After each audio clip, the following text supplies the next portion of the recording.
కాలం ఒకప్పటిలా లేదు. ఎప్పుడు ఎవరికి ఏ రోగమొస్తుందో తెలియదు. ఒకప్పుడు 100 ఏళ్లకు పైగా బతికేవారు. కానీ ఇప్పుడు మీకు తెలిసిందే కదా! ఆయుష్ పెరగాలంటే ఏం తినాలో తెలుసా? డీటెయిల్‌గా చెప్తాం. వీడియో చివరి వరకు చూడండి. ప్రస్తుతం అంతా బిజీ.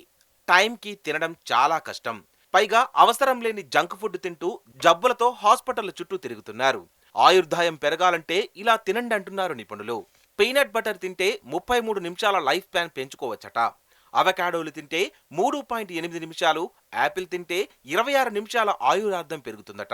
వేరుశెనగ పప్పులు తింటే 26 నిమిషాలు, సాల్మాన్ చేపలు తింటే 16 నిమిషాలు, రాజ్మాతో అన్నం తింటే 13 నిమిషాలు, అరటి పండ్లతో 13.5 నిమిషాలు, టమాటాలతో 3.8 నిమిషాల జీవితకాలం పెరుగుతుందని శాస్త్రవేత్తలు చెప్తున్నారు. ఇంకా రోజు 3 నుంచి 4 లీటర్ల వరకు నీళ్లు తాగాలి.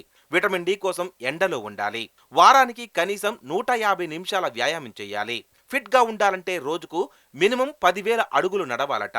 జంక్ ఫుడ్ వల్ల మనిషి సగటు జీవితకాలం 36 నిమిషాలు తగ్గిపోతుందట. అందుకే బర్గర్లు, పిజ్జాలు, కూల్ డ్రింకులు, మాంసాలు, ఫాస్ట్ ఫుడ్స్ కు దూరంగా ఉండాలి. కొన్ని దేశాలలో ప్రాసెస్డ్ మీట్ ఎక్కువగా తింటారు. 61 గ్రాముల ప్రాసెస్డ్ మాంసం తింటే 27 నిమిషాల జీవితకాలాన్ని కోల్పోతున్నట్లు అధ్యయనంలో తేలింది. సో ఇప్పటికైనా ఫాస్ట్ ఫుడ్స్, ఆల్కహాల్, సిగరెట్ లాంటివి మానేయకుంటే మీరు డేంజర్లో ఉన్నట్టే.